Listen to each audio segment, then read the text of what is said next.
우리가 질병의 큰 재난 아래서 마치 계시록의 대환란과 같은 전 세계가 고통과 불안 속에서 두려움 속에 있는 이런 사태 겪고 있습니다.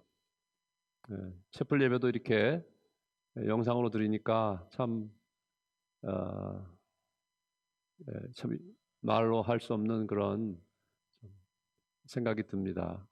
우리가 부활절 예배는 같이 성찬식도 이렇게 하지만 온 우리 학생들이 같이 모여서 함께 기쁘게 예배도 드리고 또 우리가 떡도 또는 뭐 샌드위치도 먹고 이런 진정한 우리 감신의 교제 식탁이 있는 성찬식도 있고 그런데 이렇게 채플 예배를 영상으로 드리지만 그러나 모든 우리 학생들 다 같이 이 시간에 하나님을 찬양하고 또 부활의 능력이 이 어려운 고난의 시기를 극복하고 승리를 우리에게 주시기를 먼저 함께 기도할 줄로 믿습니다. 부활의 의미는 무엇인가?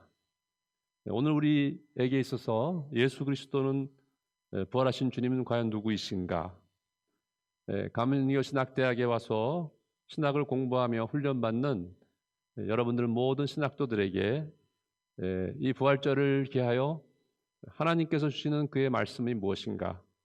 어떠한 메시지를 주님 우리에게 주시는가 듣게 됩니다.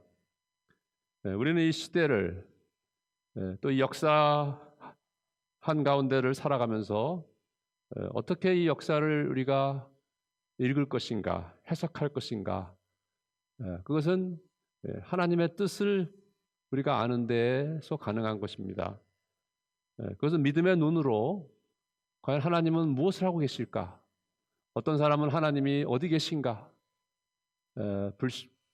무신론을 가지고 있고 어떤 사람은 그러나 살아계신 하나님을 체험하면서 사랑을 실천하고 그리스도의 빛을 이 어두운 시대에도 전하고 있는 것을 봅니다.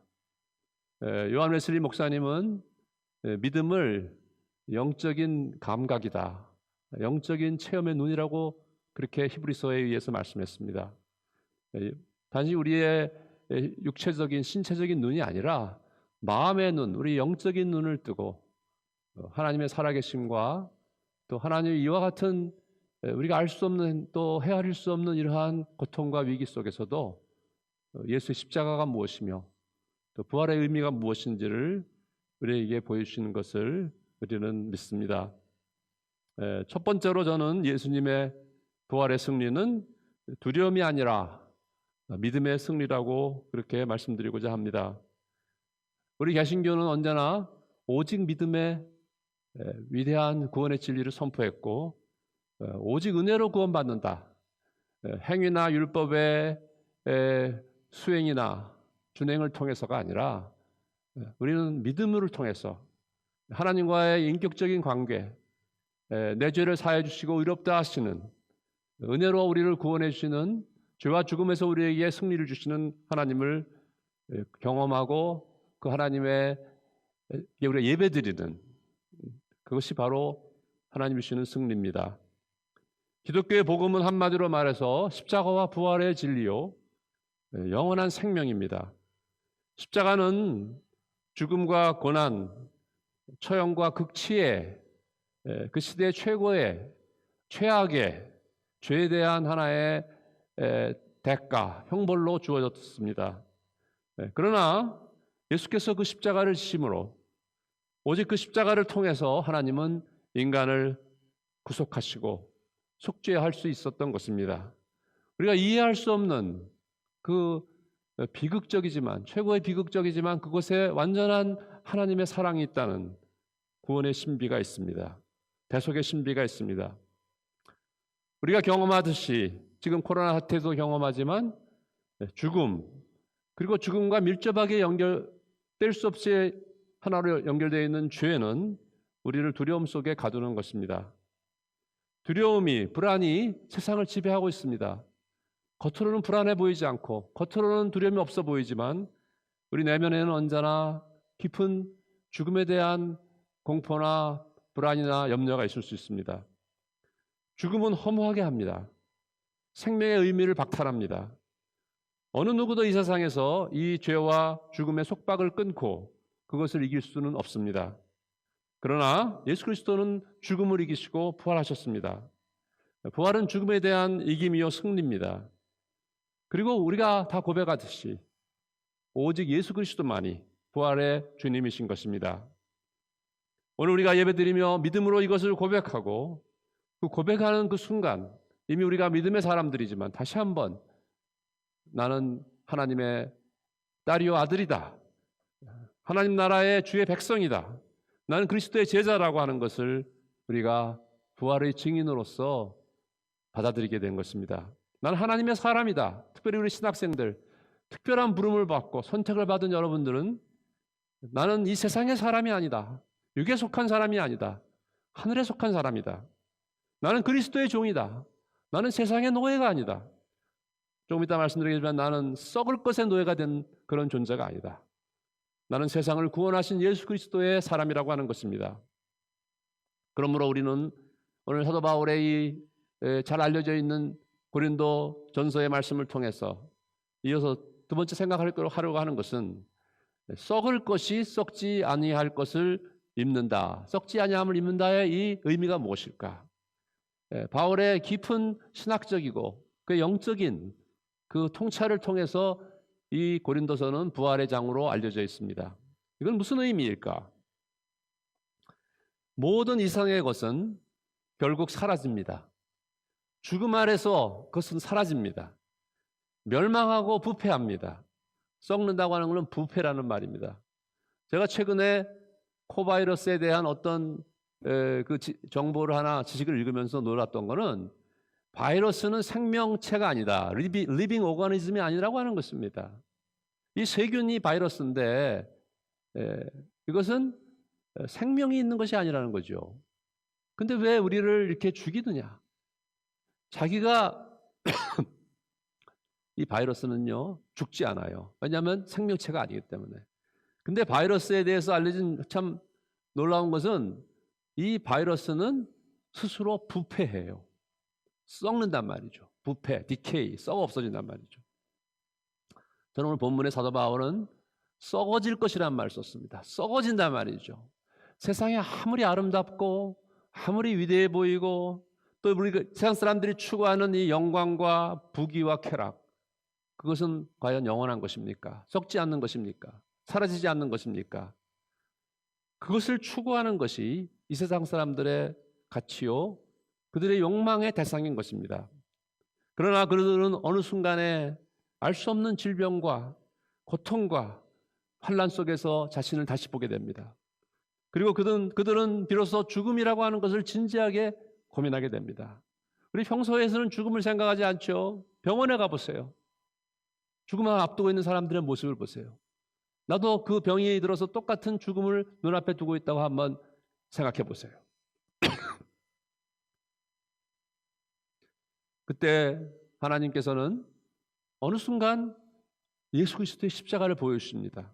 그들은 십자가의 주님을 만나게 됩니다. 제 아내도 한국에서 둘째 아이를 낳고 거의 반죽음이 되어서 미국에 돌아갔습니다.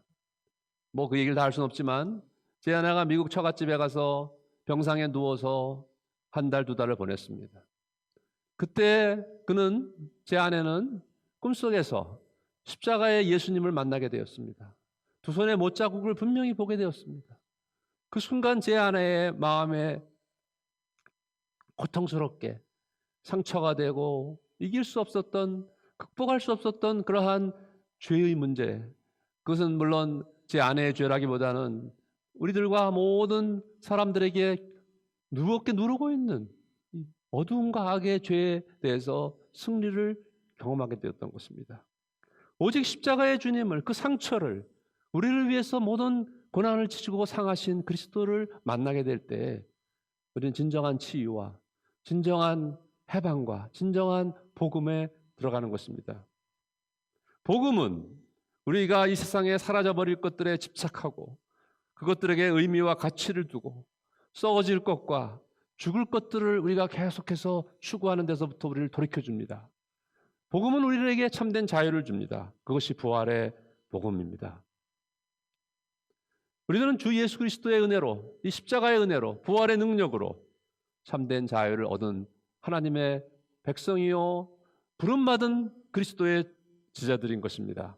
이 땅에서 우리가 얻을 수 없는 하나님 나라의 평안, 하나님 나라는 우리가 죽은 다음에 영원한 저 세계에 들어가는 것뿐만 아니라 지금 여기서 부활하신 그리스도가 우리 안에 살아계시기 때문에 우리는 이 하나님 나라를 여기서 경험하며 살아가는 것입니다. 바울 사도의 말씀처럼 하나님 나라는 성령 안에서 의와 희락과 평안인 것입니다. 지금 이 시대는 의도 없고 평안도 없고 기쁨도 없습니다. 그러나 저는 그런 것을 보았습니다. 이태리에 이 세속화되고, 근데 이태리 사람들은 신앙이 좋아요. 제가 이태리에 한번 정수술에도 오래 가 있어, 한 20일 가 있었던 적이 있었지만, 이 개신교보다 카톨릭 사람들이 더 신앙을 잃지 않았어요. 구라파의 경우에 내가 볼 때는, 제가 볼 때 그때 이태리에 여러 가지 프란치스코의 아시시도 갔다 오고 수비아코라고 위대한 베네딕트 성이 있던 데 가고 이제 바울의 그 뿌찌올리라고 하는 데도 가고 그랬었는데, 제가 이번에 코로나 바이러스가 이태리를 강타했을 때 별난 그런 영상을 다 봤지만, 여러 가지 한 영상에서는 어떤 큰 플라자에, 큰 광장에 이태인들이 남녀노소 이렇게 섞여 있는데 막 소리를 내고 부르짖고 기도하는 걸 봤어요. 이런 것은 아마 최근 아마 몇백 년 동안도 못 봤을지도 몰라요. 이태리인들이 광장에 모여서 다 같이 막 애통하고 기도하는 거, 참 놀라운 영상을 봤어요. 야, 이 무서운 질병, 중세의 흑사병, 페스트와 같은 이 코로나 바이러스가 이 구라파를 휩쓸고 있어요. 한국은 얼마나 안전합니까? 그거에 비하면 다 모든 걸, 한국이 참 위대한 나라예요. 의료시설도 참 그렇고. 그런데 구라파가 이렇게 어쩔 줄을 모르면서 고통당하면서 이태리인들이 막 소리질러 부르짖어 기도하는 걸 보면서, 야, 저들이 하나님을 만나고 있구나.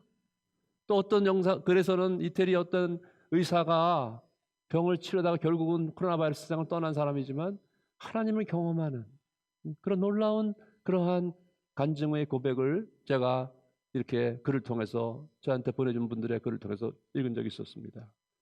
이 고난과 이 대환란의 시대에 오히려 사람들은 하나님을 만나고 있습니다. 여태까지 경험하지 못했던 세상의 쾌락과 세상의 명예와 영광을 바라보던 사람들이 이제는 고난의 한복판에서 십자가를 만나게 되고 예수의 부활을 경험하게 되는 것을 저는 보았습니다. 마지막으로 오늘 이렇게 사도 바울은 말했습니다. 이 위대한 장을 마치면서, 형제들아, 너희가 굳건하게 흔들리지 말고 더욱 항상 주님의 일을 힘쓰는 자가 되라. 사랑하는 우리 감신대 학생들 여러분들이 하셔야 될 일은 복음을 전하는 일이요, 항상 주님의 일을 더욱더 우리가 주님의 일을 하는 것입니다. 내 개인의 일을 하는 게 아니에요. 내가 맡은 사명을 하는 거예요. 나는 사도란 말의 뜻이 뭡니까? 사도, 심부름사자입니다. 사명을 맡은 일을 하는 겁니다. 내 일을 하는 사람을 사도라고 하지 않아요. 여러분들은 사도요, 선지자요, 그리스도의 제자들입니다. 이제 감신에서 훈련을 받으면서 이렇게 수업도 못하는 인터넷 강의라고는 이러한 시기를 지나지만, 여러분들 흔들리지 말고 세상 사람들처럼, 세상 학생들처럼 견고한 믿음을 가지고 죄와 죽음의 권세를 이기시고 사탄의 유혹과 두려움을 우리로부터 물러가게 하시는 그 그리스도의 십자가를 선포하고 부활의 승리를 선포하면서 여러분들이 공부하시기를 바랍니다. 직접 대면으로 여러분들을 보지 못해서 우리 선생님들은 얼마나 안타까워하고 마음 아파하는지 몰라요. 또 강의를 준비하느라고 다 지쳐있고 목이 쉬고 병 걸린 선생님들도 계속 있습니다. 학생들도 불편하고 또 만족스럽지 않다고 얘기하지만 우리 교수님들은 얼마나 고생하는지 몰라요. 엊그제도 교수회하면서. 그러나 이와 같은 어려움이 있을지라도 우리는 믿음으로 이 어려움을 이길 수 있는 것입니다. 흔들리면 안 돼요. 우리는 믿음으로 이길 수 있는 거예요. 반석과 같은 믿음으로 기도하며 하나님 말씀을 묵상하고, 우리 감시는 앞으로 크게 변화가 될 것입니다. 이미 변화되고 있습니다. 교수님들이 변화되고 있고 학생들이 변화되고 있고, 여러분들 부정적이고 낙심적인 생각을 가지지 마세요. 어떤 학생은 자꾸 와서 시험을 들고 학교를 그만두겠다는 학생이 있어요. 제가 엊그제도 그런 얘기를 들었어요. 휴학하지 말고 이것을 뚫고 나가자. 잠깐만 뒤로 물러서고 우리가 도망가려고 하지 말고 눈앞에 닥친 이 어려움을 이기면 더 큰 믿음이 생기고 더 큰 하나님의 섭리를, 은혜를 경험할 수 있는 거예요. 어려움이 있을 때, 풍랑이 닥칠 때 배를 버리고 도망갈 생각을 할 것이 아니라 이 배가 나아가야 할 목적과 이 배의 목적지를 생각하라는 그런 어떤 말씀을 제가 어디서 읽은 적이 있었습니다. 이번 기회에. 이 풍랑인 온 세상을 덮치는 때 우리는 왜 부활의 주님을 선포하는가? 부활은 모든 걸 이기셨기 때문에, 죽음을 이기셨기 때문에 이제 우리는 할 것이 무엇인가? 마지막으로 우리는 하나님께 모든 것을 맡기고 우리 그리스도께 우리의 삶을 바치고 투신하고 포기하고 내가 그리스도의 승리를 받아들이는 것은 내가 자신을 부인하고 서렌더, 나를 하나님께 드릴 때 가능한 것입니다. 내 고집과 내 주장과 나의 욕심을 주장하는 한 하나님은 나를 통해서 일하지 않습니다.